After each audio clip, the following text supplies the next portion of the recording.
afternoon, everyone. It's afternoon here in Nigeria. So if you're in Nigeria, good afternoon. If you're in any other part of the world, good afternoon. So my name is Morby.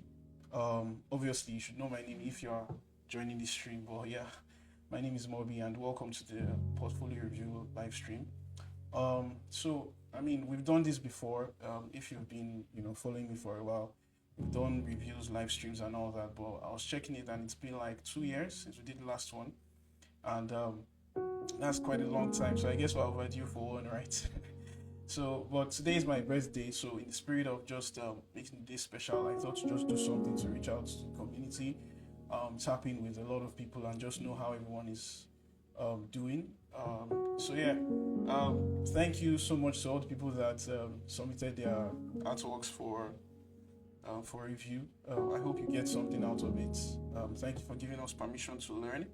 So what's going to happen is that first of all, I would appreciate if you as someone that submitted, are a part of this live stream, because I will have like questions I want to ask, and I would appreciate like live feedback from you, right?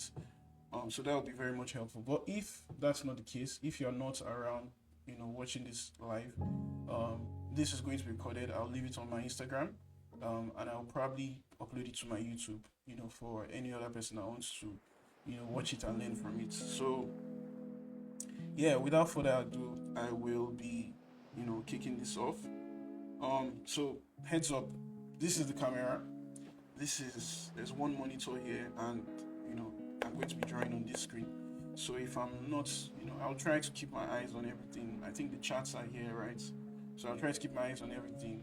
And if there's any like technical issue, maybe you can't hear me, maybe you can't see me, although I think that won't be an issue actually. But if there's any technical issue, just let me know in the comment section. I will respond to it. So while this is a produced something, let's feel as free as possible, because the interaction is the main point of this, right? I want to be able to communicate back and forth with everyone. So yeah, first work here is from Izine Kalu. And by the way, also, I apologize if I'm going to butcher anybody's name. It's not intentional. I will try my best to pronounce it as well as I understand how to. So the first work is from Izine Kalu. I decided to start with this one because it's portraits, and for me, portraits are relatively easy to work on, because we have a lot of like complex stuff lined up. We have character designs, full anatomy, head to toe. So I decided to get started with this one. So Izine Kalu sent her piece. So according to our website, is she here? I don't think so. Okay. According to our website, she says she sometimes works on her phone. I couldn't confirm whether some of these were from her phone or not, but we'll just work with this. So I'm going to be recommending some resources for everyone that submitted their works here, because I saw a lot of issues that kept replicating themselves. So the first one is Andrew Lumis's books on the head, right? So I think the issue here, first of all, I love the work here. It's pretty decent. It's standard. There's a she doesn't have lines here, so there's a lot of space for the colors to really breathe, right? And I love her choice of skin tone colors, right? Issue here is that I guess in trying to make things look realistic, she emphasized the neck muscles, right? So sometimes there's some like rule of thumbs that you do to make sure that your drawings come out right, because one of the things you are doing as an artist, you are not just trying to represent things exactly how you see them. Sometimes it's like you're approximating things, especially if you're not doing something realistic, right? So sometimes when you're drawing a female's face, there are some things you want to, not necessarily, put into the drawing. For example, when you're drawing a female's face, you're looking at the fact that it's very subtle, it's delicate, right? So any wrong line might just exaggerate things. So there's a lot of emphasis on. Oh, by the way, please say hello. Okay, I see a happy birthday. Thank you so much. Thank you, Liz. Thank you, Shodi. So you're drawing a woman's face, right? So you shouldn't be you shouldn't be emphasizing things like the neck muscles. All right, I see a big emphasis on the neck muscles here, right? The I don't know, Adam's apple, right? So I feel like this is too much, right? If you're drawing a man now, I mean, that would be very fine. Sorry, I'm just checking in the technical parts. I hope everyone can hear me very well. So please just confirm that you're good.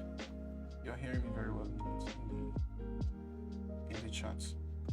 So if you're drawing a guy now, I mean, doing the neck muscles like this is no problem at all. I mean, it of course it adds to the visual pleasure of looking at a guy's face, right? It's like he's muscular, he's toned and all that, right? But when you're drawing a female's face, right, you want to be careful to selectively omit things, right? So if you are just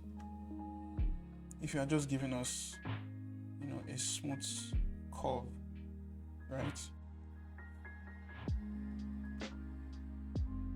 I'm going to turn down the opacity some more. If you're just giving us a smooth curve for the neck, that would have been okay, right?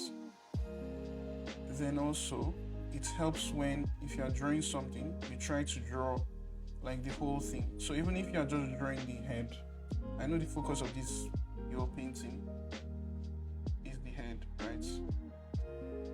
But it helps if you are drawing the whole thing, and maybe later on in your process you now edit out, you know, all these parts.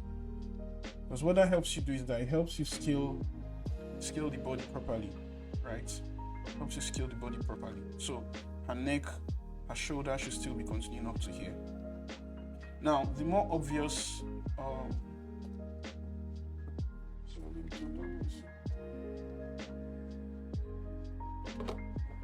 right. So the more obvious issue now is the construction of the head, which is where the nitty-gritty is. Okay, my screen is where the nitty-gritty of our work is, right? And this is why I'll be recommending Andrew Loomis's book to you. It just has a breakdown of a way to construct the head. So I'll do it once, I'll do it a couple of times more for our other portfolio submissions, right? So yeah, so here what you want to do is you want to establish a circle. Now, obviously, it may not be perfect. Obviously, it won't be perfect actually, right? But you want to establish your circle. So what this does is that when you have a construction guide like this, it helps you to make informed decisions when you are drawing from a reference. So what am I saying? I haven't seen your reference. I don't know which picture you reference this from, but because I have an idea of how the head works, it's possible for me to guesstimate, right, what it should look like.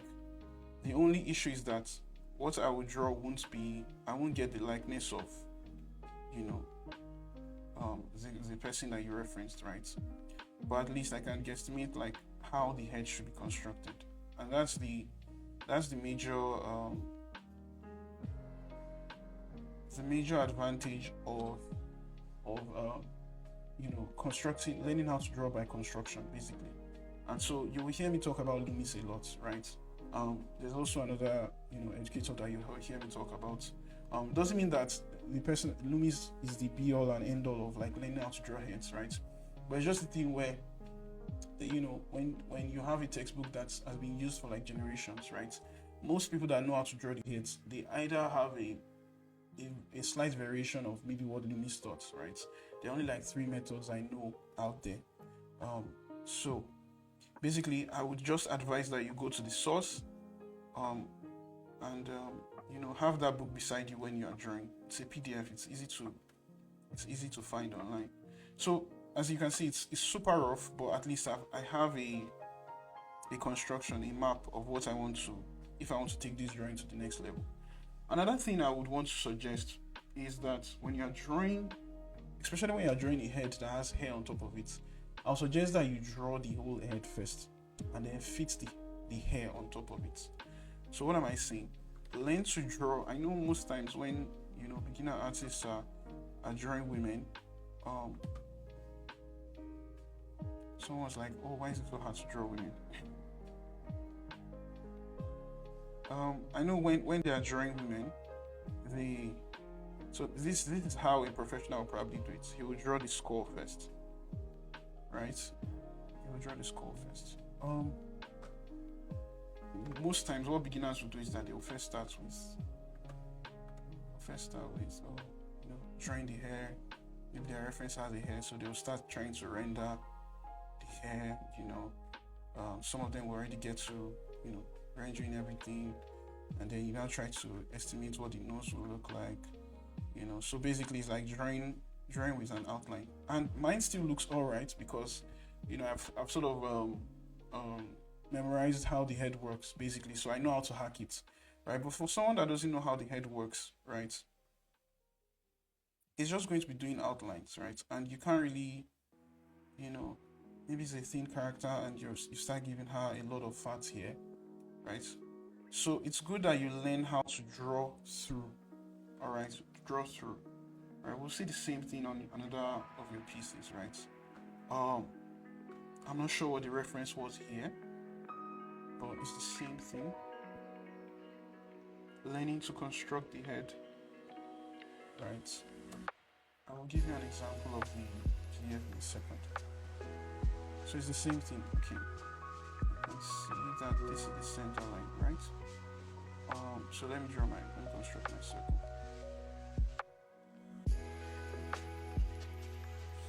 It's always interesting trying to draw with the mic on.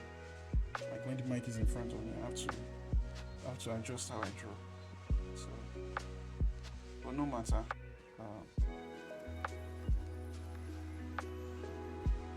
So I drew the circle first. Now I want to fit in the jawbone.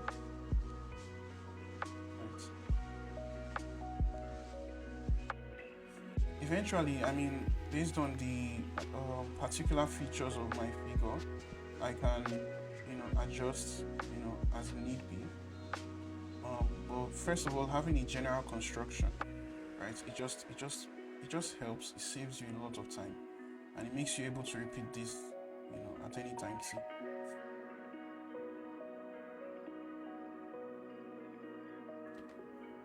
Alrighty. So let's construct the.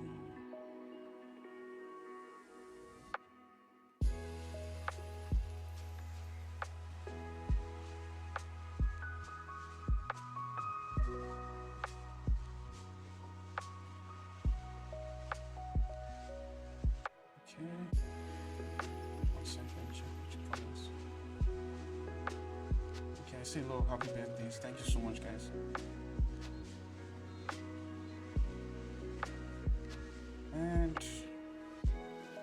And you can notice how rough everything is, right? This is the part of the work that this is where. So when you're drawing, something, right?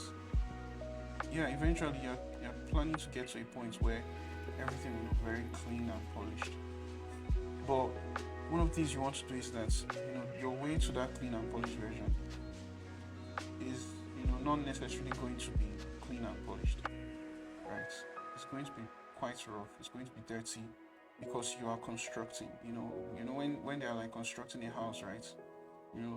Before they get to the point where they start doing what we call POP in Nigeria, the work of building the house itself is already messy, right? You have many construction vehicles, blocks, sands, and all that. So this is when you are doing that phase of your drawing, everything is messy. You know what I'm saying? You can see how I'm not shy to show you that messiness, right? Because really that's how it is when I'm drawing my own pieces and all that, or maybe when I'm working on a book. Very, very messy stuff. So, but what's guiding the whole messiness is that there's a construction in my head, right? And now I've put the hair on her head, right?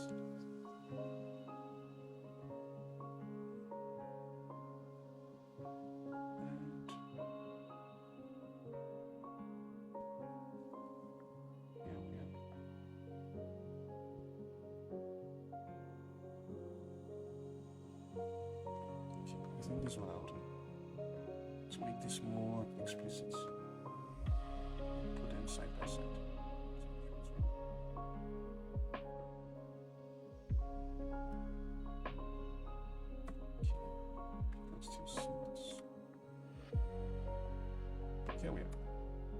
So there's your construction, right? If we want to finish this up, if we want to render it some more,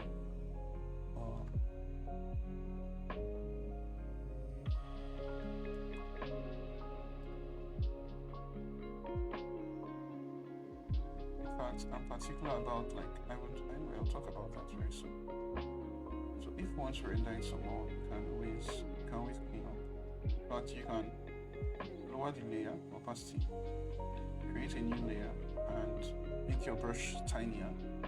You know, for someone like me, I can jump into like doing a more refined version of this. You know, for someone like you may need to do like 3 or 4 more rough sketches on top of this to make sure that you've plotted everything properly and you know how to draw the rest, right?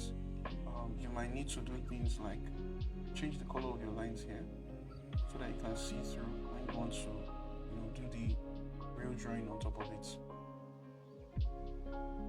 So it just depends, but the point is when you are drawing, right, you spend time on doing the construction phase, right? Just really spend time on doing the construction. Sorry about that.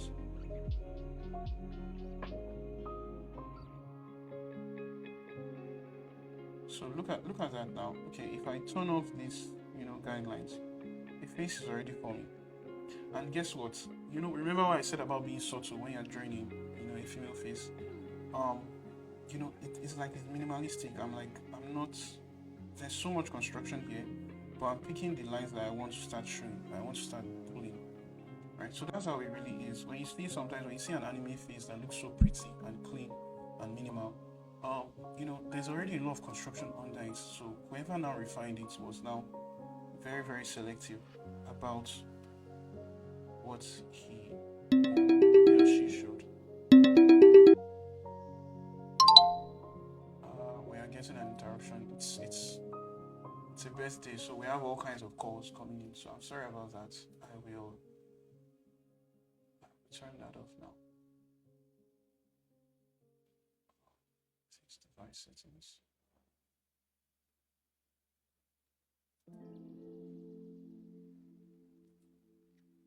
All right, so we shouldn't be interrupted again. Right. So yeah, so that's pretty much it. So I think it's the same feedback I have for your third piece, learning to construct the head. So isn't it Kalu? I don't know if you are here watching this. I can't see you in the chat. But basically, I would just suggest that you go and read, Andrew Lumi's book on drawing the heads, right? Just go through it. There's a particular page, this page, of knowing how to, construct and all that. I would suggest you actually copy this, understand the logic behind it, and then practice it on your own, right? Until you can do it without thinking, right? More pages like this, I would suggest you practice them. There are a ton of YouTube videos online that's going to breaking down this method. You can just type Lumi's way of drawing head, you will find many. So I think that's the best thing you can do for now. Next steps for improving your own skills, because I know I promised to give practical next steps to everyone that submitted. All right, so thank you, Nicardo. Let me go to the next person. This is quite advanced. Let me confirm the name of this person.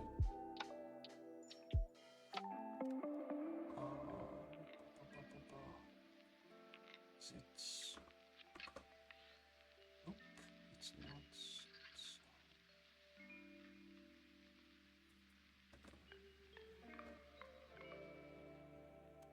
Okay, it's Chigo. I hope I got the name right. Chigo, I've forgotten the surname. So yeah, Chigo, thank you for this piece. Obviously, I think you are the one that is a fashion illustrator. And thank you for sending this in, because at least we have stuff to yeah, okay, Chigo, there you are. Chigo Atish, I see you. Yeah, so thank you for sharing this. So let's go through everything as quickly as we can. So what I see is painting, right? And definitely I see that the emphasis is on the clothes that your characters are wearing, right? So what I would suggest is that, one second.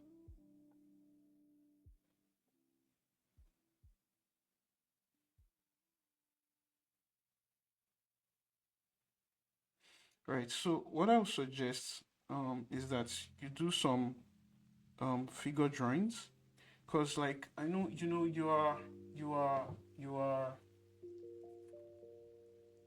you are trying to present your clothes, your designs, right? Your fashion designs. So um yeah, not I know most fashion illustrators, they don't necessarily know how to draw figures, right? But I know it's definitely a plus if you can actually, accentuate your designs by making them rest on good figure drawings, right? And then it could be an art form, because I can see these selling as prints, right? Where it's an art form where the main point of the art form is the interplay of the character with patterns and the thing that they are wearing, right? So definitely taking figure drawings seriously for you would actually make a lot of sense. If not for the fact that you want to make your designs come to reality, at least for the fact that you can even have this sold as its own art form to people that like this kind of style, So basically what I would say is I guess you want to learn how to start painting forms, shading forms, because I see a lot of your shading, and it's not looking like you understand the forms well yet. By the way, Chigo, do you know? Okay, this is well done actually. It's supposed to be a painting. Awesome. Okay, so Chigo, so when you look at the human body, one of the things that I know you should have noticed by now is that there's a lot of cylinders there, right? So what that means for artists is that if you've not mastered how to paint a cylinder properly in different light situations, you're going to have a lot of problems. So most of your paintings, I can see that they are lit as if the character is facing the light source, right? So if you look at this one, she looks like she's facing the light source. I think this is what they call a flashlighting scene, where you are snapping yourself with a flashlight and the flashlight is flashing on you. Interesting, but you can do something better that will accentuate the forms better, right? So learning how to paint your forms is going to be super important for you. So what do I mean? For example, let's look at this piece.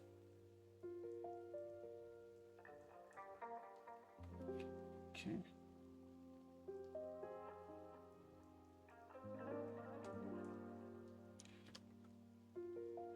If you look at this, what do we have here? We have a cylinder.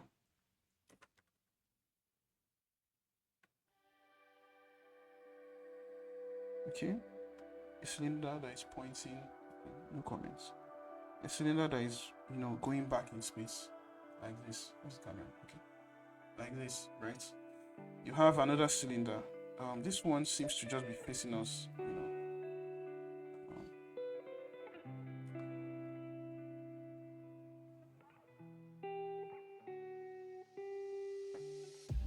then this is another cylinder. Now this one is in front of us. Oops. Okay. Photoshop has started misbehaving. This one is in front of us. So here we go. And that cylinder. Now what I would have done is I would have shaded it to look more interesting, so that she looks more interesting. So for example, let me duplicate this. Rasterize. For example, imagine if your light was coming from the top right. Right. Definitely, because this is a cylinder, we're going to have shadow more on this side. Right? And then the light side will be more on this side. Right? Now I know that it's kind of scary to use like harsh strokes, because you're like, oh, it messes up with the look of the hand and all that. But the simple solution is that you just blend it. Right? Strength blending 50%. Right? And then we have a hand. Right? this one too, some more shadow here. Oops, that's too dark. Right, now, if you want to make things really interesting, you could have put a cast shadow on her face. Well, let me just be careful with that. So you put a cast shadow under her neck, right? And you keep the light source very consistent. All right. One of the things I would suggest is that you start learning how to render those forms, like I said, especially for the human body. Cylinders is your best friend, and when you learn how to do that, you need to start learning how to block them in, right? Because I know that it looks scary, because most times when you think of painting, all you think of is that, oh, everything is soft and blendy and all that, right? But the preliminary stage of painting is that you first block things in. I learned this when I started actually working with oils, like actual traditional paints, like because in digital you can't just in digital you can't do anything. You can get an airbrush, you can just, but I had to use like a real flat brush with actual paints, and I learned that you just can't jump into the details part. You have to actually start blocking in things. So if you carry that approach here, you use the hard brush to block in your values. Right? Values just means like the darkness and lightness of your colors. All right, and that's why it's important that you have a direction of your light source that is consistent, so that you know that you are blocking in consistent values. Okay. Please, if you have any questions so far, just let me know. All right. See, for example, if the light is coming this way, this side should be dark. Obviously, this is her raising her hand like this, so you'll need some help trying to understand how the armpit will work here. So feel free to rely strongly on your reference. Right. Now, there is a point that is turning away from the light. So usually what I notice that most artists don't put is their core shadow, which is really determinator depending on the textbook you use. So it's basically the band of darkness that shows people that, oh, this phase is turning away from the light totally. All right, and that's why in this region, oh my, the camera is cutting off what I was demonstrating on. And that's why in this region, this is where you have your bounce lights, what people call their bounce lights, right? She's in a bluish environment, so what you can do is you can pick some blue somewhere here. You maybe tone down your brush, all right, to like 20% or something, and just put touches of blue there, and then pick it again. And I don't know the software you use to achieve this actually, so it depends on which software you use to achieve it. All right, so everything is looking too sharp. So now let's blend it. All right, so smudge brush. Hey, for everyone that is just joining in, I see you coming in and out. I appreciate that you showed up. But I'm trying to. We have a lot to cover, so I'm trying to beat the clock here, and I'm not sure when Instagram will kick me out. So, yeah. Here you go. So for something like this, we shouldn't have a shade that is too bright. This bright here, all right, because it's way too far from the light. We should have it somewhere here in front. So you can see that when you're now painting, more of your exercise is what I like to call, not what I like to call actually, one of my teachers calls it form studies, right? And I will explain that in a bit when I want to give you your final feedback. Oops. Explain that in a bit. There we go. So here, feel free to consult your reference for as much information as possible. Right. So one of the things I would also suggest for you, Chigo, right? Yeah, Chigo. One of the things I would suggest is that you make your work a little more appealing is that you try to compartmentalize the styles, right? So I noticed that the figures are looking a little bit realistic, what you can do is that you can make the, sorry, I keep looking at here. What you can do is that you can make the dresses graphic, and what that means is that you keep them, you keep their edges very sharp, right? So if I were to explore this style, I know I've seen something, I must have seen something like this. I would use a, oh, by the way, can you confirm which software you use to work on this, Chico? That would really help me. So if I were the one that made this, Stanch, thank you so much for the birthday wish. If I were the one that made this, I will use the lasso tool, and I will make a very sharp, kind of design, so every part where the clothes is touching her, I will make sure that it's very, very sharp, very crisp and clean, minimal shading, because I want the beauty of her design, of her clothes to come through, right? So you can experiment with something like this, very minimal shading. Feel free to use your lasso tool. If the light is coming, and this is why it's good to know where your light is coming from, right? If the light is coming from top left, we don't need any shadow here. All right. Procreate Pocket on my phone. Oh, okay. Procreate has a phone version. I didn't know about that. Okay, that's interesting. Is there a selection tool on the Procreate? I think there should be one on the Procreate Pocket. I know there is on the iPad Procreate, so. But this is lovely. If you did it on your phone, this is really good. Well done. All right. So, another thing about knowing where your light is coming from. If she is wearing clothes like this, we shouldn't see this much light on her legs. We should see a cast shadow, right? We should see a cast shadow.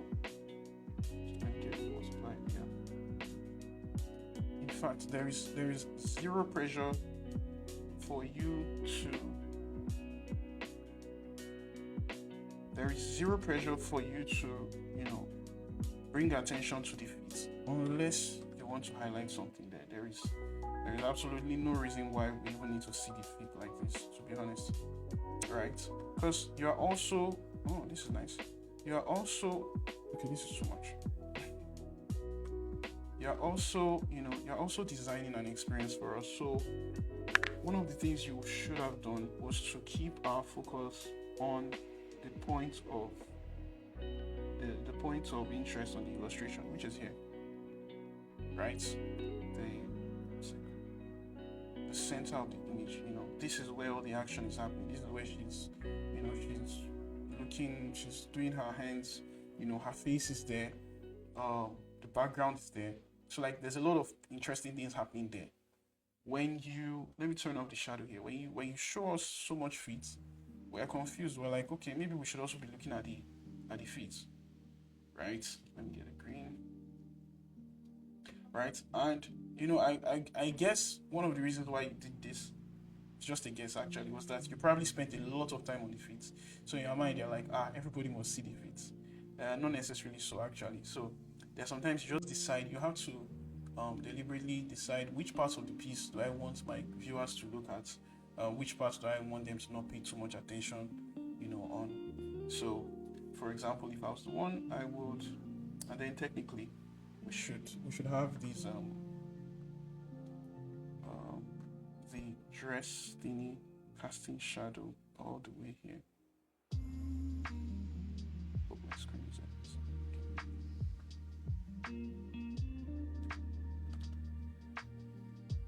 Thank you for participating, Chico. I appreciate your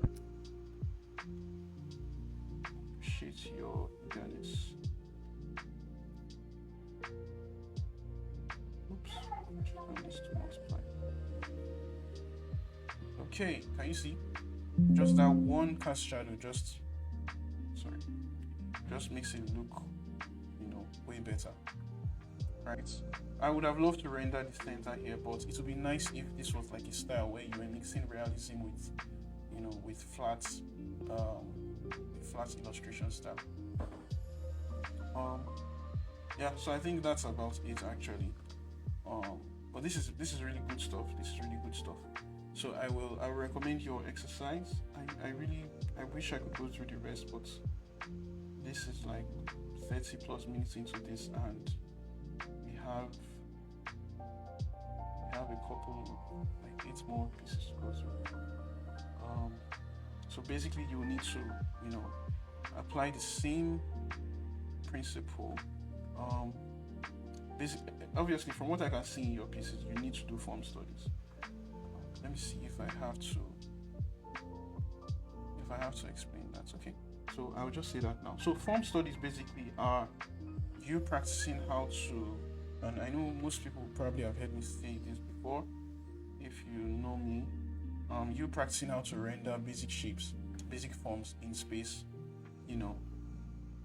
by setting up, okay, this is where the light is coming from, and I'm going to learn how to light this shape, right? So basically what that means is that you get something like a, okay, you get something like, the simplest version of it is that you just learn to, you learn how to shade a ball.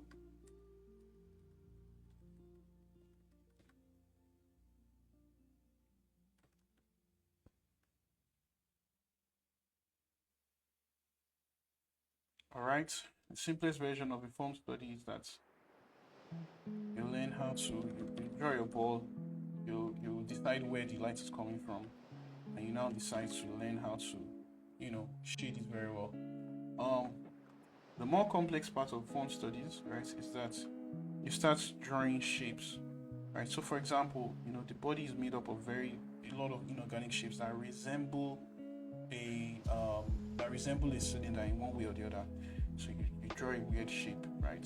And you use your airbrush to start trying to shade it, right?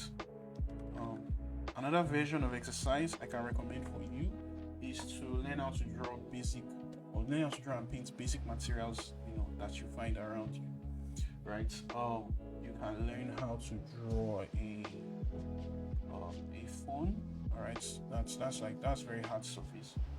You can learn how to, for example, a cup. A cup is a cylinder, right? You can learn how to, although there's so much material issues that are here, so this will be quite distracting. Something like tissue paper, tissue paper roll, that's a cylinder. So basically learn how to draw like simple shapes that you can find in your everyday life. That's basically it. So yeah, let's go to the next person's piece.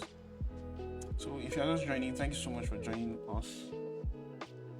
I would love to say hello, but there's a lot to do here. So thank you for the birthday wishes too. Thank you very much. Okay, so we are seeing more professional stuff now. The big boys are bringing their stuff down here now. So this is a character design piece by this person sent their character design portfolio. I want to confirm who it is. I think it's Bobby or something. Yeah, thank you Chigo for showing up. It's not Bobby. It should be Mark. It's Mark. Okay, yeah, Mark Joseph. I don't think I've seen him in this stream yet. Okay, one second. Let me go to another person's review. Okay, Kezdia. Are you here? Hey, happy birthday, my brother. Thank you. So Kezia, are you here?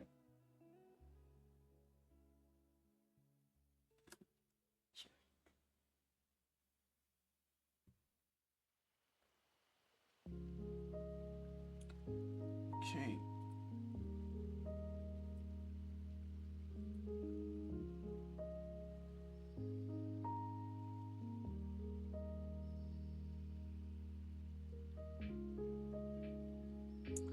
Okay, without further ado, Kezia, lovely pieces here.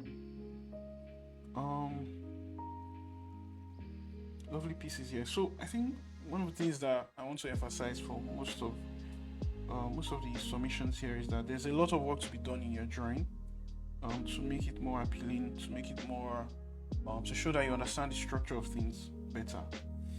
So, while you are doing like cartoons and all that, there's a lot of drawing that needs to be done on the ground. So I'm looking forward to start with these. So just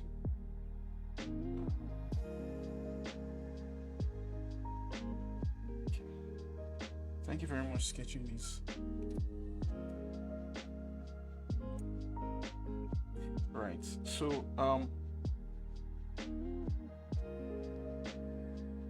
we have this illustration. I love the story going on here.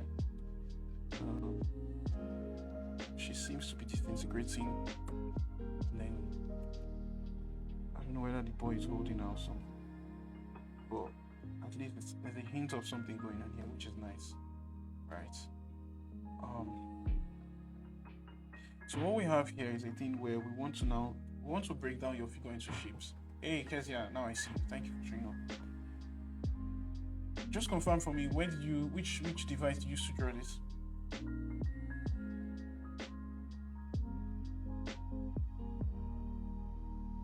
Okay, I should probably not be waiting because there's a time lag between my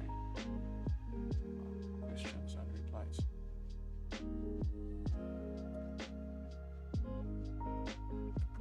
Right, so let's break this down into shapes. Let's break the boy down into shapes, all right? Let's break the boy down into shapes. Let's see how shapes make everything, all right? So let's give him a circular head. Okay, let's give him a neck, but the neck is a cylinder. Okay, the torso,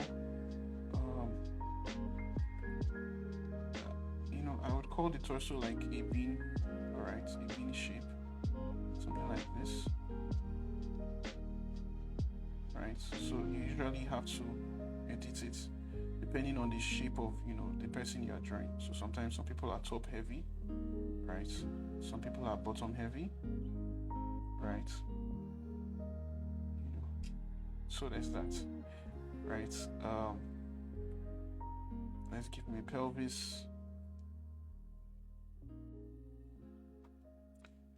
Sorry, I have to tilt this a bit to make it easier for me to draw some strokes. Okay, Kezia says she used her phone. Okay, you guys are awesome. For you to use your phone and still pull this off, this is really cool. What software was that?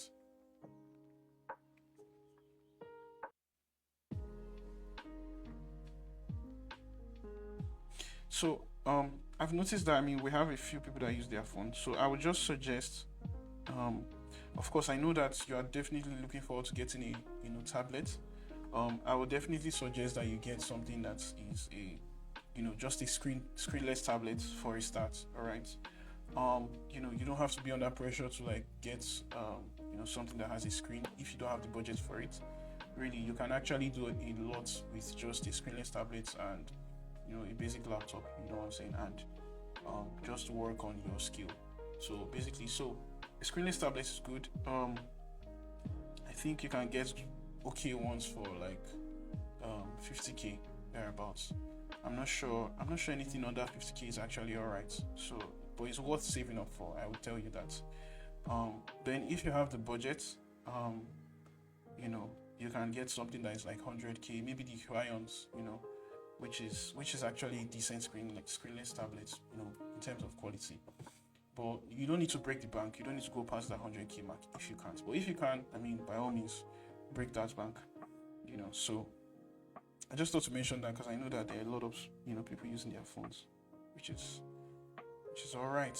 And then also you can, while you use your phone, because you can use your phone for like stuff that you want to put a lot of time in.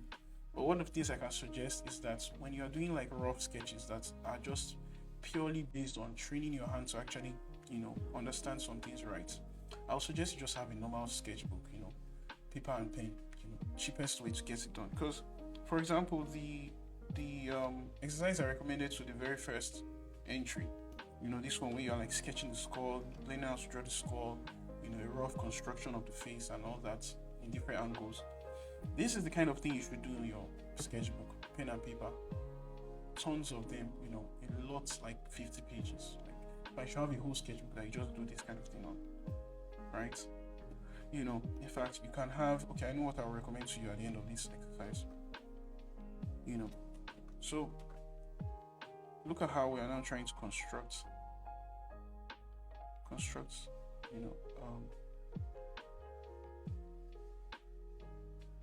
guy's body. Right, it's just shapes. Okay, it's just shapes. How those shapes will merge is another question entirely. All right, especially for like all these joints, right? But first of all, just learn how you can get the shapes right, the major points, that the obvious points that look like cylinders and spheres. All right, and then this is a point where you now start editing. Oh, I made the head too big, let me turn it down. Okay, for something like this now, I feel like the hand is a bit too, it's too clawy, right? For something that is meant to communicate a tender moment, right? So you can just soften it. All right, and I guess it's touching the floor. But based on the view that you gave us, I guess the hand should be. We shouldn't really see the hand.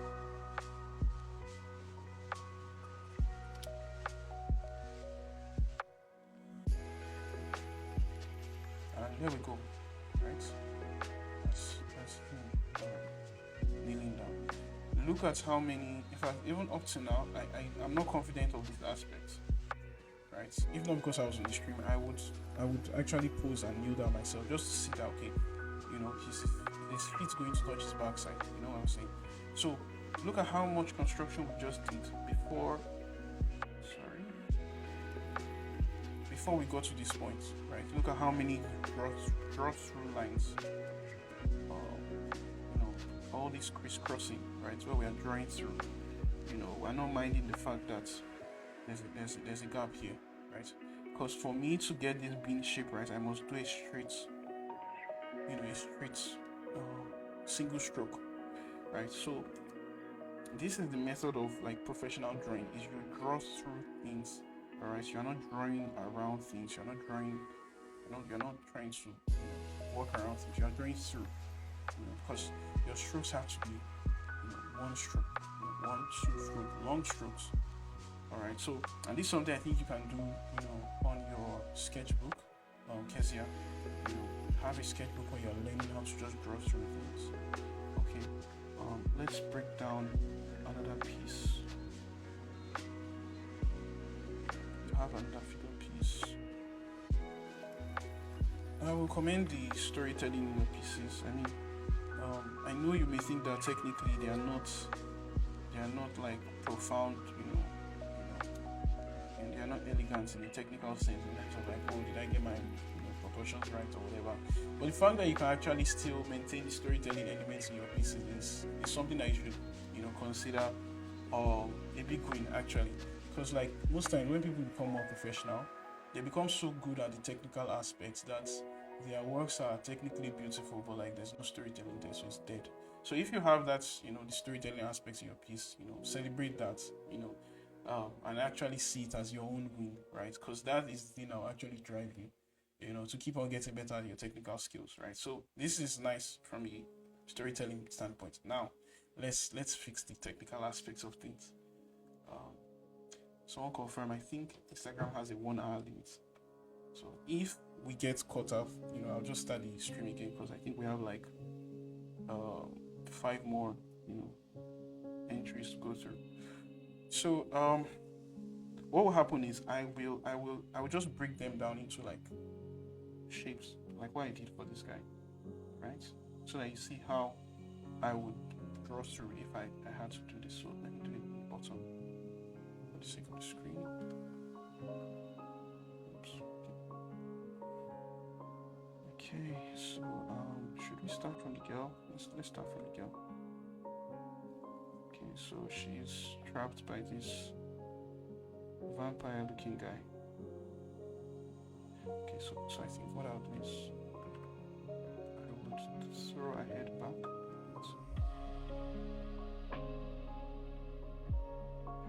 And notice how, you know, very rough my line is. It's not because I can't draw, you know, it's because I can't draw that I have to make it very, very rough.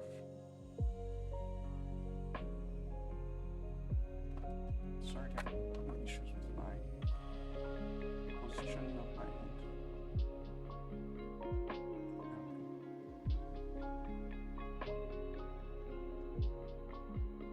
So obviously she's frightened, so her shoulders should communicate that to us. Her head is tilted back. And then there's fear in her eyes. So, and then this guy is looking menacing. So he's looking menacing, so his head should be, you know, it should be like, we should be looking at him from top down, and then his eyes should be looking at us in a creepy way. You know what I'm saying? Like this. I'm sure I'm not creepy enough. You know, so his eyes should be looking at us in a very creepy way, right? And then you can have the hands. I think you want to decide what the hands are doing. You know.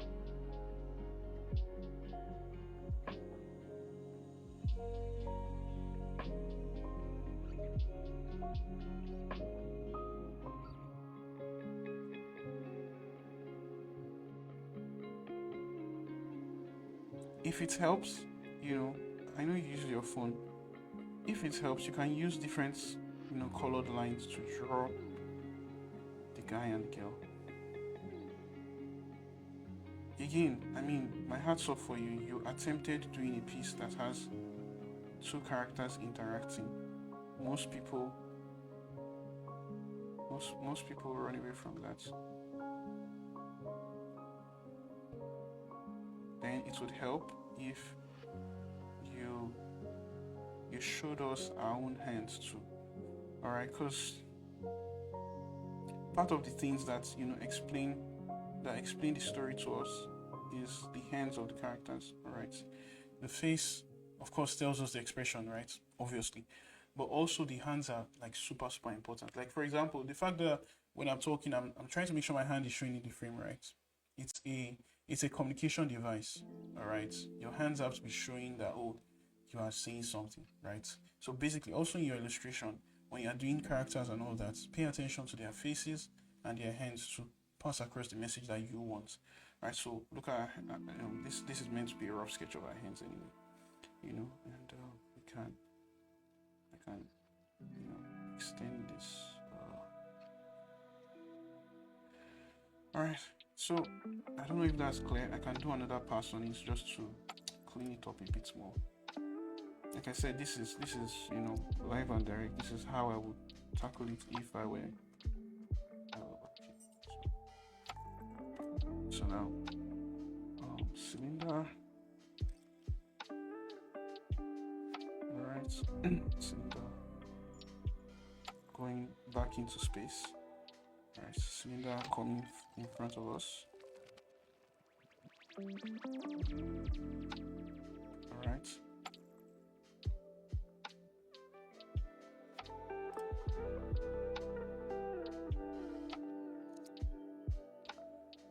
So basically, it's harassing her.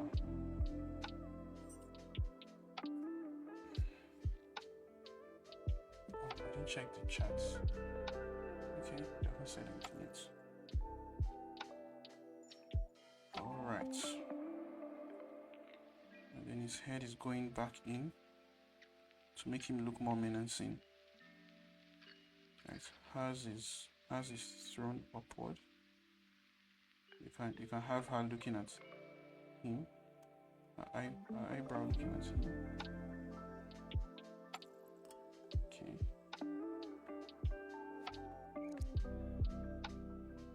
I'm already subconsciously trying to make the expression of my face.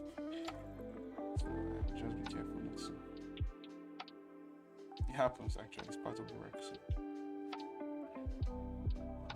This is our hands.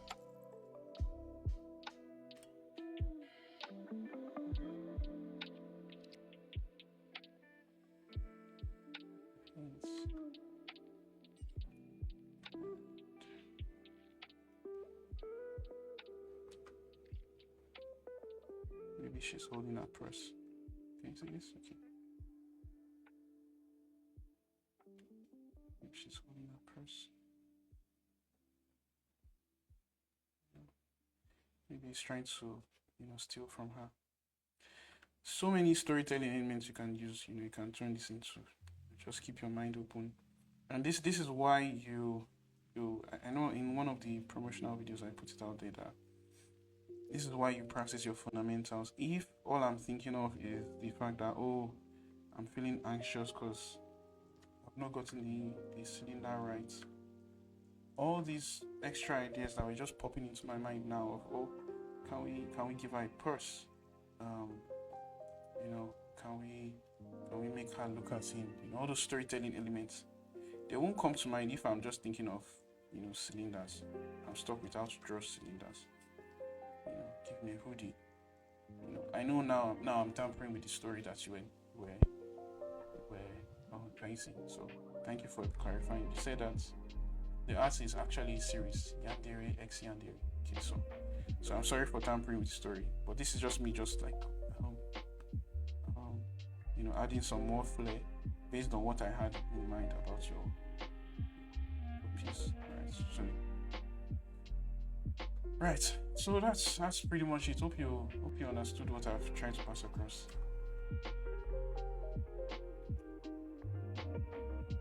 Alright. Is there any other thing I want to talk about here? So basically you saw what I did, learning to break down the figure into different simple shapes. So that's where your own practice would lie. What you can do is you can reach out to me by DM and I'll just share a few materials and let you point you to some things that you should actually start practicing. All right. Whose piece is this? This is going to be Nufi, right? Yep, this is Nufi's works.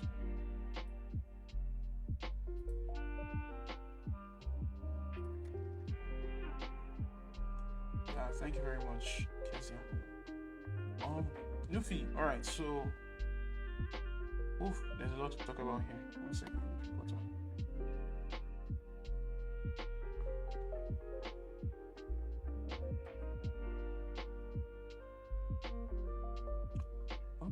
Okay. So I'm not sure whether I think I'm not going to criticize the designs. I think what I would just do more of is just talk about like the presentation of the pieces. I think the designs are, they are decent. This your Reaper Man, I think that's what you call it, Reaper Man, right? Looks like a cybernetic, version. So number one, the first thing that stands out is that your character isn't standing out. I know that sounds very, very, very ironic. So your character isn't standing out. So let's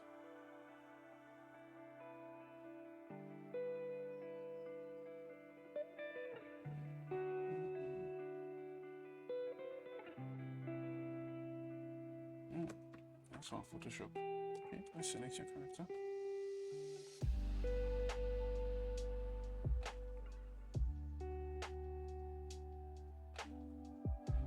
Alright, so now I've separated your character from the background. Watch what happens. We're going to lighten the background and let your character show better. Since everywhere is green, I'll just stick with your green. It's too big. Oops. Take it down a notch. Okay, I think green is too much. Let's make it reddish. So I don't know if Luffy's around. It's been a while. I think I saw your name come up in the stream. So look at that. We've lightened your character. We've lightened the background of the character. We want him to show some more, to be more prominent, right? even this alone is enough to make your character, to make us like make this design better. Another thing I would say is, I don't know if the problem is with your laptop screen, is that everything is generally too dark, right? Yes, I can tell that this is supposed to be an evil character, like a bad guy character, right? And therefore everything should be dark, but we can't really see the design very well. Alright, so shed some more light on the design.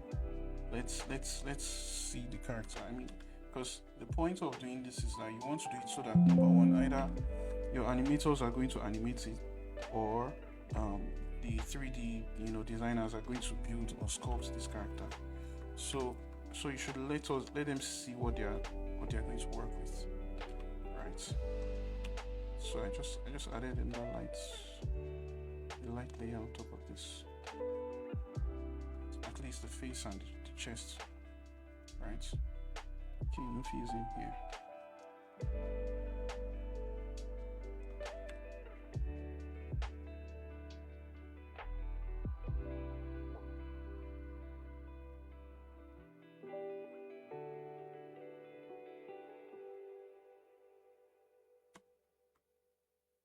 Alright, so just two simple edits.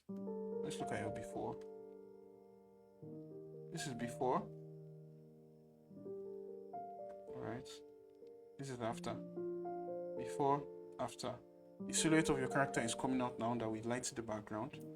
And we needed more light on the important parts of your character, the face, the chest. Alright, so this is pretty good. One more thing, I can't help but touch the anatomy. So this leg, I like the curve here,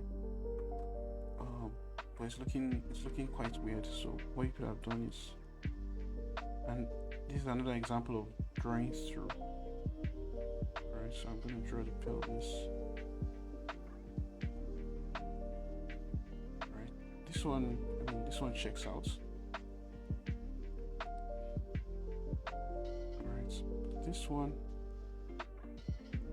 you have to convince us the kneecap is facing this way. Alright, so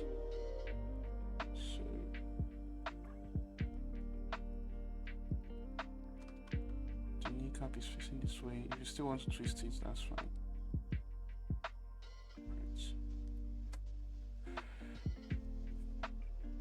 Alright, so Luffy, I hope when you see this in the future, it will communicate something to you. Alrighty, Delphine, I see you. Nice to have you here. Maybe we should do your own piece next. I hope my English is clear though, because I know I think you're, is it Portuguese? Could you please correct me? Portuguese or Spanish or something?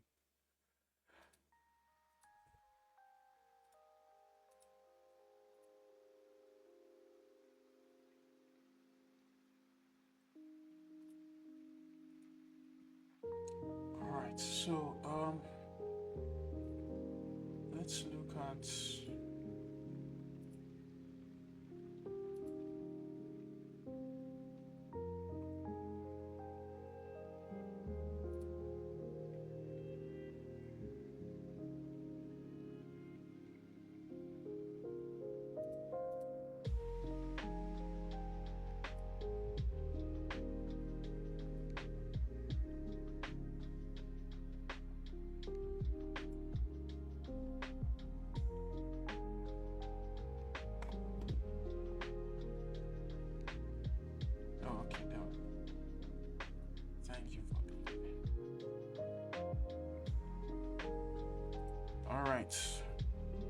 Delphina. Oh my god, I butchered your name, Delphina. I'm sorry about that, Delphina. So let's look at I mean, you have a really impressive portfolio. I love the presentation. I love the presentation. It's super stylized, so the things I can say are a little bit, minimal, but it's definitely a strong portfolio.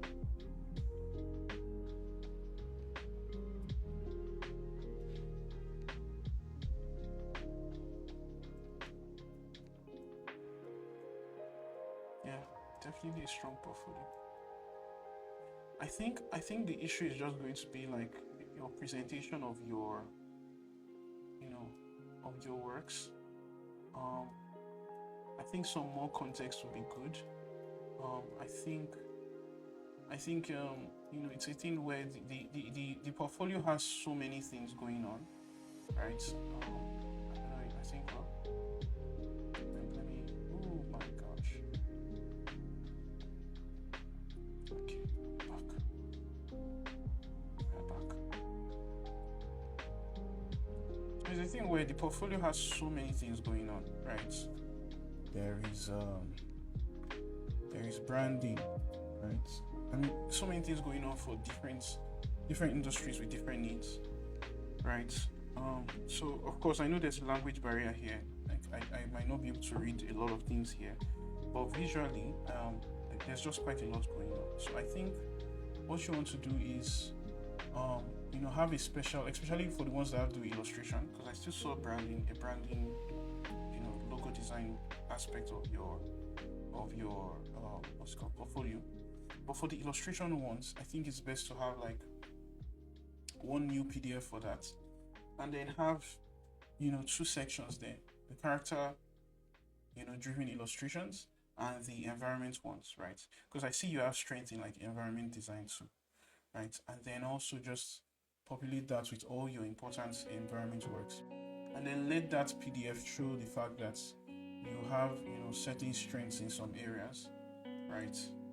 And then that's what you are leaning towards, requesting for a job for, especially for when you're sending them out. All right, but I think, you can correct me, but I think you are more of an environment design person, which is so nice. I mean, these are lovely. Everyone should probably give you a follow. These are lovely. So Delphina, I hope that suffices. If you have any extra questions, please just drop it in the chat. Alright, so let's look at,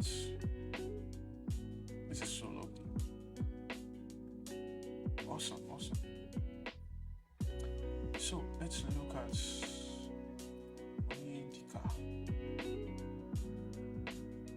Onyedika Chukwu. Let's see how your piece is here.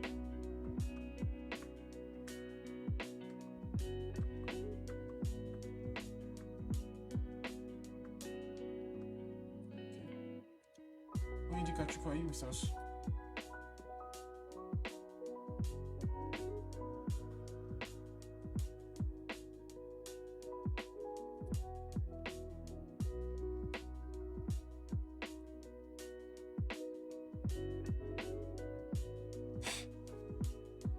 Okay, so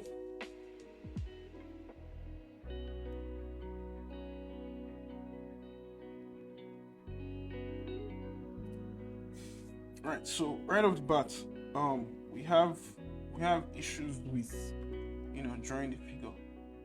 Right, so so this is what it's about really. Those basic shapes. If you can learn to, number one, draw those basic shapes separately, and at the same time now draw them mingling and merging with themselves. All right. That's basically what this is about, right?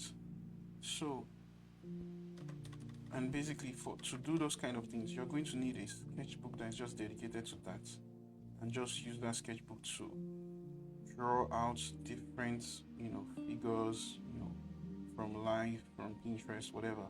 But when you're drawing those figures, you're not drawing them with the aim of making them refined photorealistic. You're drawing them with the aim of learning to break them down into different basic forms: cylinder, sphere, cuboid, cube, and then learning how to now merge them into inorganic forms. If you have extra questions about this stuff, you can actually DM me, and I can point to some specific resources that would help, that would just really expatiate on what I'm trying to get across. Right, so look at this now. I have already broken it down. I've broken down the torso, right? I've broken down this is the pelvis I'm breaking down, right? It seems to be suspended in the air, right? So look, I'm drawing through the form, and it's very messy. Yes, let's be messy, right? Let's be very, very messy. And you're going to clean it up later. I'm not saying, oh, be indisciplined with your strokes. I'm saying give yourself the freedom to be very messy at the beginning, all right? Because the guys that can do this thing, a clean drawing, they already have 100,000 of messy sketches in their memory. So you are still building up your own mileage. So give yourself enough freedom to be as messy as possible with your sketches, right? Your foundation drawings. I hope that makes sense. So he's in mid-air. I would suggest that his shoulders are higher and his neck is inside, so it's looking like he's focusing on something, right? Also, I would suggest that you actually pose for these stuff you are doing. Very important, actually. You will look funny, but I mean, it gets the job done and it makes you understand the body better. All right, so for the legs,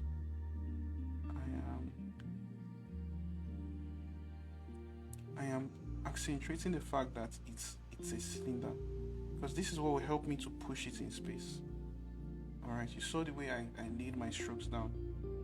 All right, the circle. All right, connect it together. All right. So this is, I mean, I can't emphasize it enough. When you're doing the body, all right, when you're doing the body, cylinders are your friend. Okay, cylinders are your friend. Learn how to draw them. Learn how to draw them facing inwards, facing outwards. Learn how to draw them foreshortened. Learn how to draw them in all kinds of ways. All right. So cylinders are your friend. All right.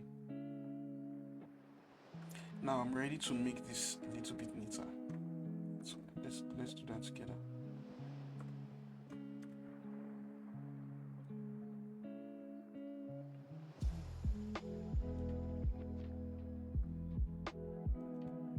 If you're just joining in, thank you so much for joining us. I'm basically doing a live stream, a portfolio review, for those that have submitted. I hope you are learning something from it. Alrighty, so I'm still refusing to, render or make the head more detailed. Right? It's deliberate. That's not the point now. The point is getting the figure properly done.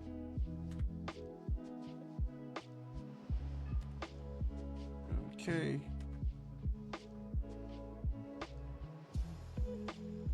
Look how putting his neck inside just adds a little bit more of drama to the whole thing, right? Although remember, you still need to pose like that, in front of your mirror, or if you're lucky enough to have someone pose for you, that's fine. Just to be sure that you are doing something that the body can actually do, because that's another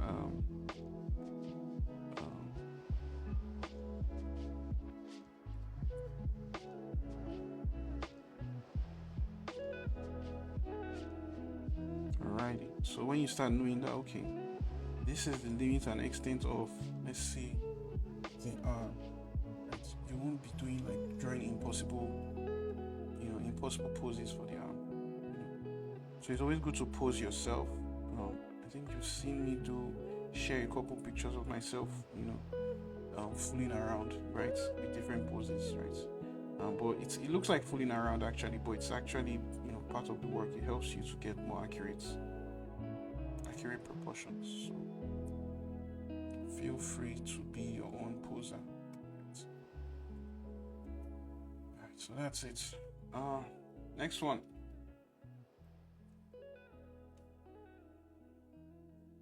Okay. Yeah, so basically the same thing. I can see it looks nice actually. It's just that, and of course it looks sketchy, right? Um, I would guess that maybe that's the style, but there are a few mistakes that make it obvious that it's not really a style. It's more or less like some things are still not fully formed. Some things are still missing in there, right? So for example, let me show you the things that are given away. Now making us know that this is not a style.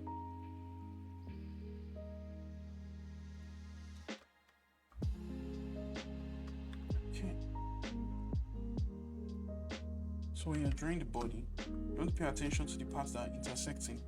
Right? Intersection just basically means this is the contour of your character, and then if you draw the hand like this, what you're telling us is that this thing is in front of this one. Okay. So if we look at your own, what you did for us.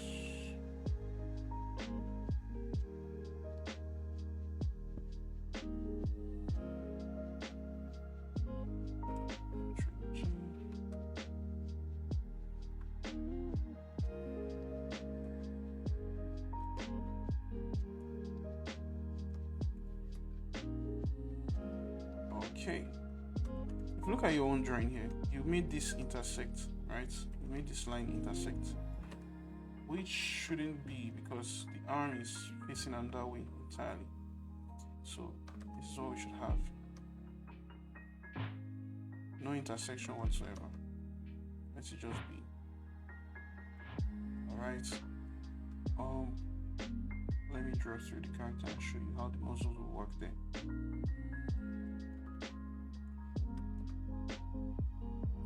Sometimes you might be wondering if you need to know the names of all the muscles. No, not really. Just know how they all work. Alright, and you don't even need to have a perfect understanding of how they work, but just know how the major ones work. That would make it possible for you to even start working. Alright, I know that there is the biceps here. Alright, so there's a bicep here. In fact, we shouldn't be able to see this much of the underneath, right? But I would address that, right? But basically, the deltoid, it kind of wraps around. It wraps around to the other side of the hand, so we shouldn't even see it. We shouldn't see it intersecting, like you showed us here.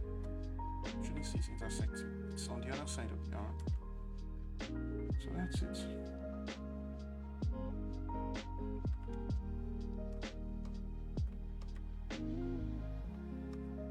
Okay, then of course this is too much.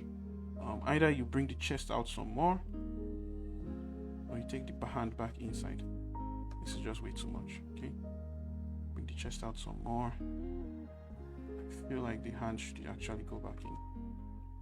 The hand should go back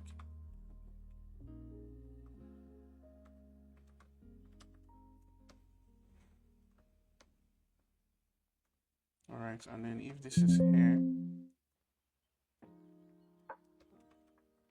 the shoulder isn't large enough for it to be this big. Alright, so I guess the hair is resting on the shoulder. From what we can see on the shoulder on this side, the shoulder on the other side shouldn't be this large. Okay.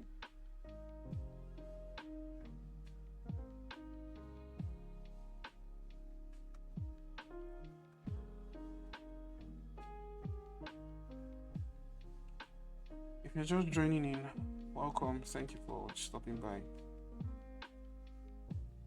Onidika Chuku, hope we're on the same page.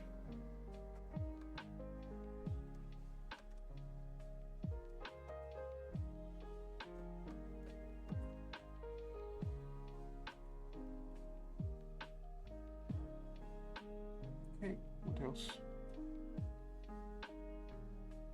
Yeah, that's pretty much it. The other side of the hand was showing way too much. I mean, it's in the far distance, so we shouldn't see so much of it, right? This side is more important. It should be the one showing. It's the one that is facing us. All right. So yeah, that's pretty much it. If you need more details, more pointers on what you should do, just reach out to me, let me know.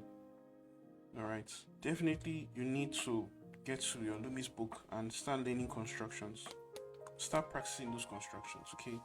So that when you are drawing your character, you're not just drawing the outline, you're drawing a form. You know what is within it, like what is in it. So that's a lot of draw through, which is what I expatiated previously with another person's portfolio. So there should be a lot of draw through. All right. So anytime you're now doing your final rendering, it's just a matter of you're just dressing, the skeleton that you set up. But if you don't have a proper understanding of the skeleton, the whole thing just falls apart. Okay. Draw through. Okay, very important. Any questions so far?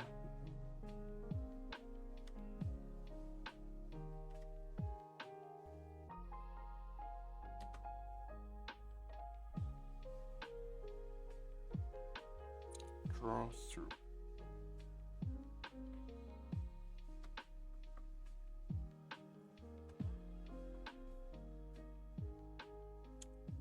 Alrighty, any questions so far?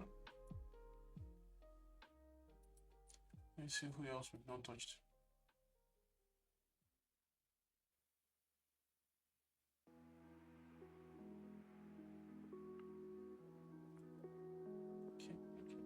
Okay.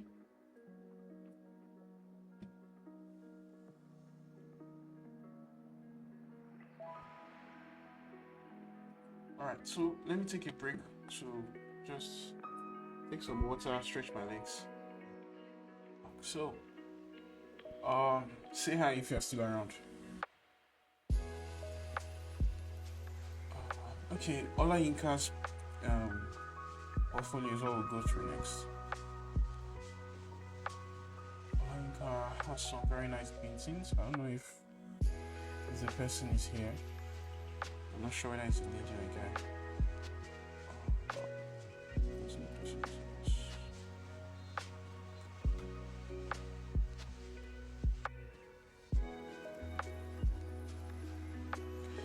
Okay, so I see a very a very unique style here, which is quite admirable.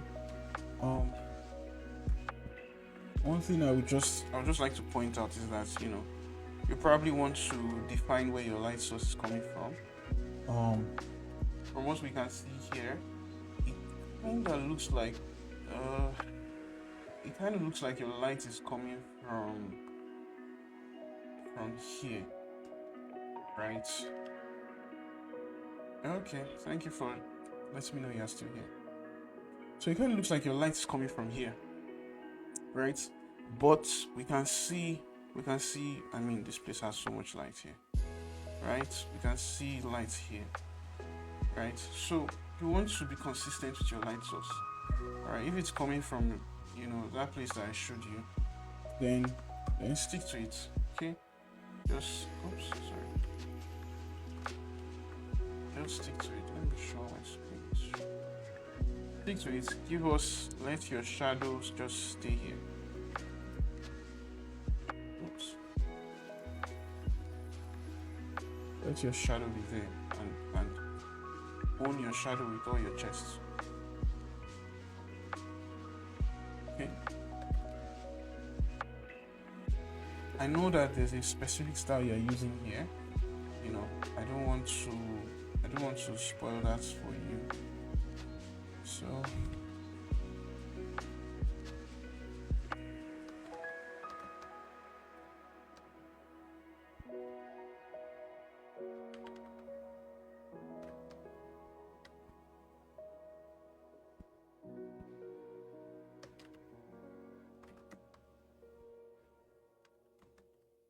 alright. So we shouldn't be getting so much light on that side if truly your light is coming from there. Okay, we should get some cast shadow from here. Alright, because this guy is in front of us. Okay. Can you see how we're already adding some level of depth now to your piece? And notice how I'm just recklessly using my brush to just block it in, right? That's the level of of mastery you want. Even more than that, actually.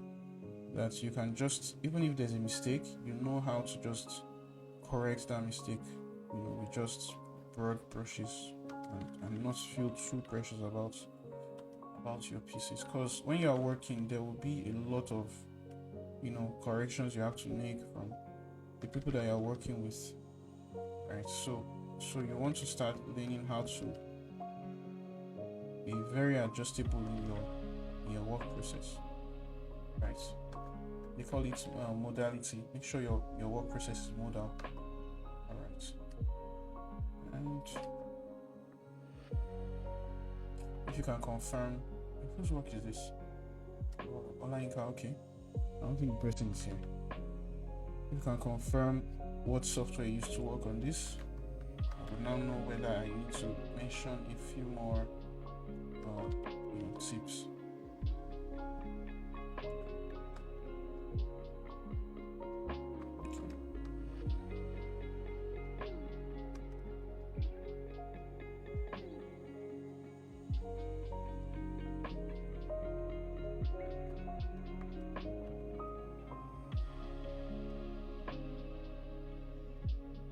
Just focus your light source, basically. Something like this now. Let your light source really be, let the light that falls on our face really show us that, okay, oh, this is where the light is coming from, right? And I would advise that you work on the lighting before you start thinking of, you know, the makeup beautification. Work on making her first look like there's form there before you now start thinking of beautification. I don't know what your reference showed you. I'm trying to soften her face to make it look more appealing, as it were, more elegant, as it were. So I don't know what your reference showed you, but I'm just trying to do that. So I got rid of the laugh line. You know, be very careful with laugh lines when you're drawing the female. They have a way of making them look very old quickly. So if you're putting like a laugh line, you want to be very sure that you know what you're doing, and if it makes the person look old, you want to make sure that it's not going to be too bad, especially if the person is old already.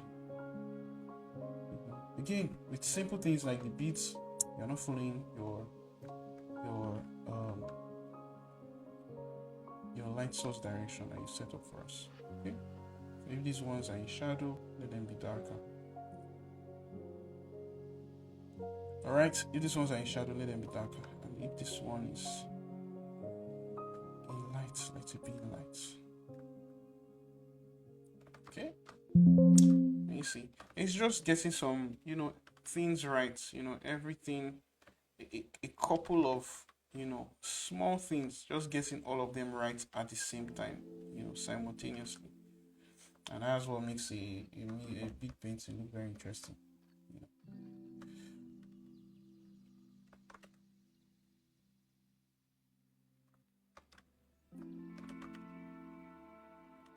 Are we good?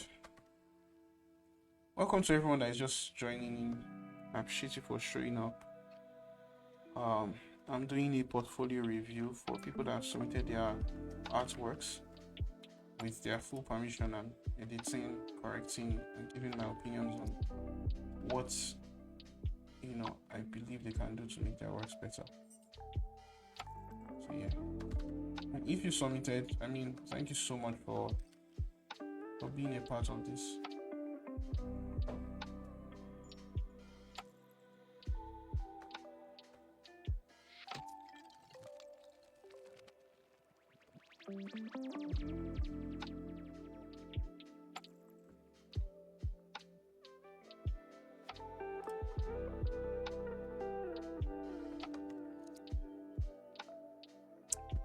Okay, so keep your light source very consistent.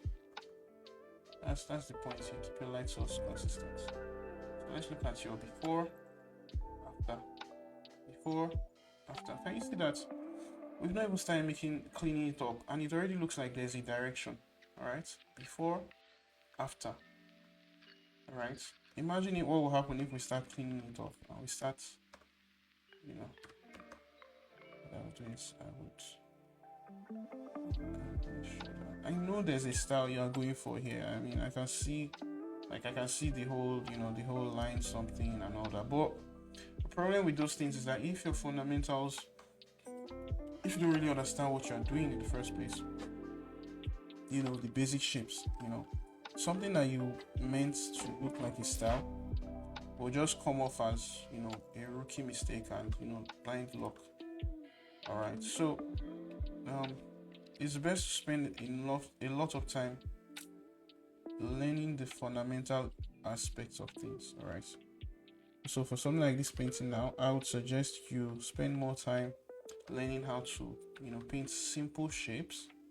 All right. And then painting those simple objects, and painting those simple objects as they appear in your normal day-to-day life. So it gives you an understanding of how to shade form.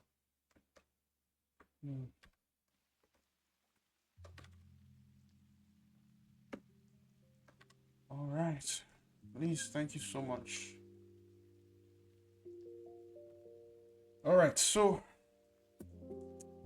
we're already entering the second hour, and I think I want to wrap it up. So let's look at one more person's piece. I want to see some people here.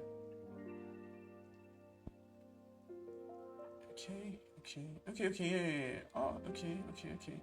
Okay, let's look at Oshodi's work. I don't know if you're still here, Oshodi. Are you still here?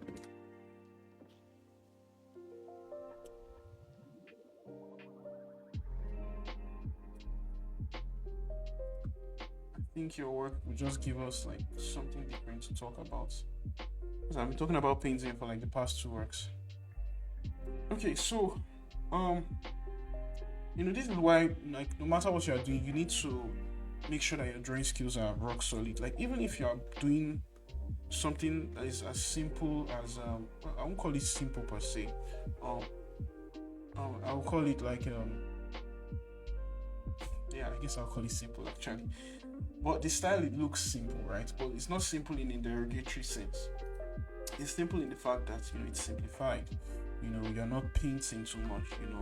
It's cel-shaded, right? But you can tell, like, if a professional animator or a professional, like someone that draws this kind of thing, if a professional does it, you can still tell that there's a difference between how you do it and how that professional person would run it, right? So the difference is that the person understands how to draw forms and how to repeat those forms consistently. That's number 2. And how to draw forms that are appealing. All right, if you look at Disney 2D animations, it feels like their forms are a bit appealing. The kind of forms they use for some of their characters' faces, not even just 2D animation, the 3D animations, the kind of forms that they use for their characters are just appealing. So you want to now break down your characters, even if it looks like it's a 2D stuff. How can I repeat certain forms and make it look appealing? Now, for someone that does something like this that is 2D, one of the things I can advise you to do is to learn how to draw inorganic forms so that you can consistently replicate it. So look at this woman's head, for example. I need to flip the canvas for me to. Okay, why are you not flipping? Oh boy, I think something's wrong with my Photoshop's graphics stuff. No matter. So look at the woman's face. If I were to, or you know what? Let me. I'll flip the image itself. Right. So if you want to, do something, interesting with that face, what you can do is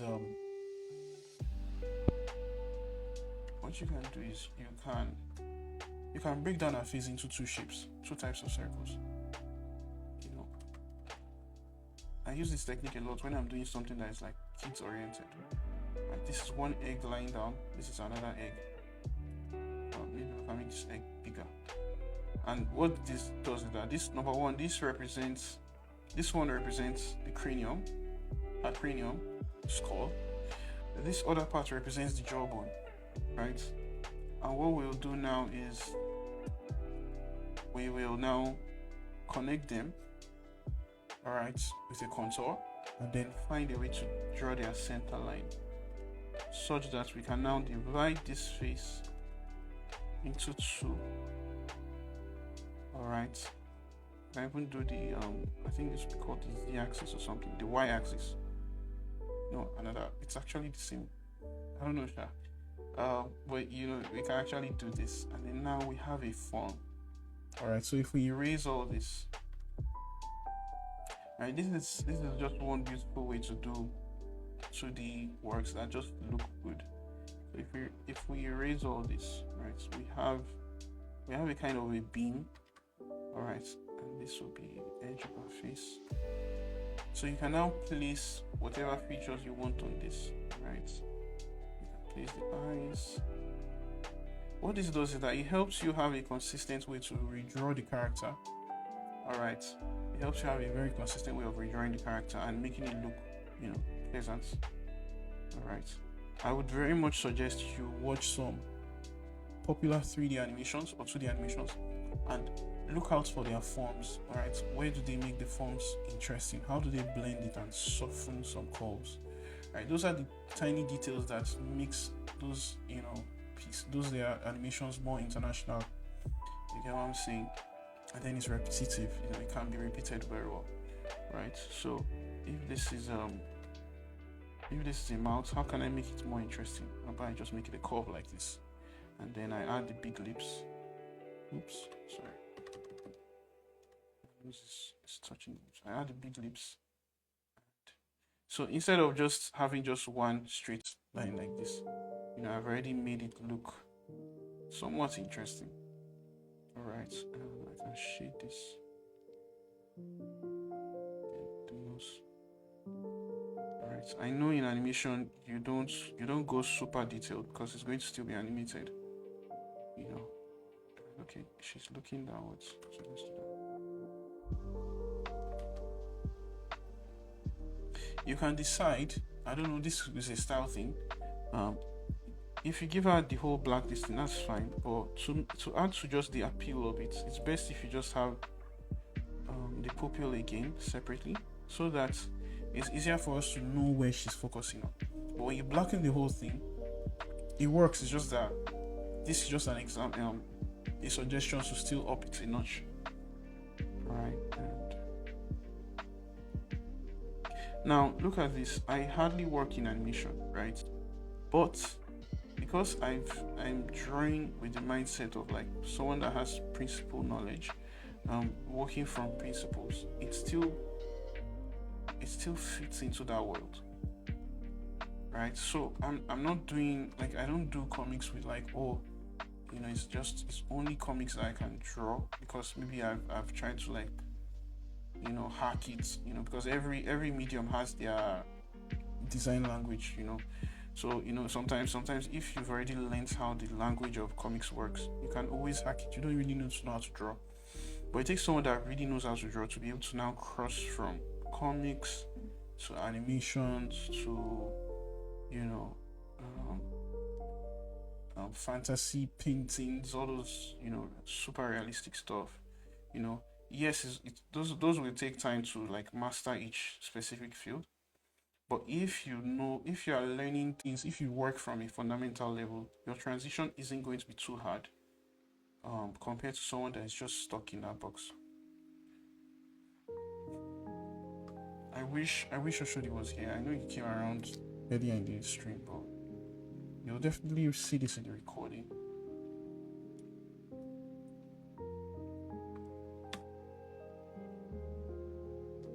Alright, so then also look at it, the hands. The hands, you didn't show enough love to the hands. If you want to stylize it, let's know that you're stylizing it. But don't do a lazy job on the hands. Photoshop is acting up. Don't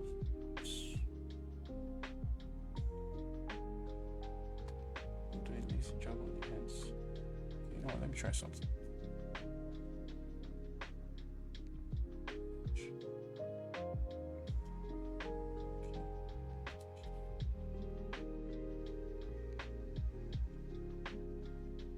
So if you have any questions so far, please feel free to ask. Okay, let's see. Does it work? Still messy. Yeah, so don't do a lazy job on the hands. It's just what I'm saying. Right, show it as much love as you would.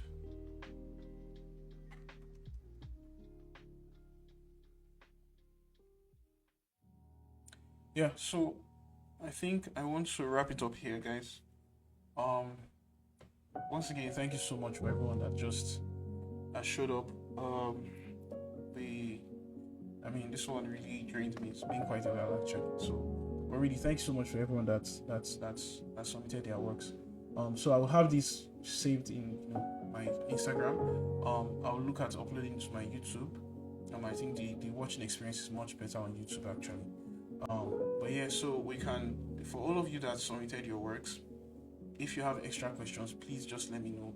Text me, if there's like a resource I mentioned that isn't super clear, you can just reach out to me, right? And I will forward the PSDs of your pieces, right? I will forward it to your emails. I'll reply your emails with them so that you have them to just look through and kind of juggle your memory on everything I discussed. And then for the future, you can always reach out to me on something unrelated, ask for feedback on your works. I'm always open to give feedback to the best of my abilities. And yeah, just do keep in touch and look out for any other interesting updates I might have for you, especially in terms of like doing some more teaching and classes and training and all that. Okay, so thank you very much for tuning in, everybody. Thank you for the birthday wishes, everybody. I'm super grateful for it, and yeah, we will see when we see. Thank you very much.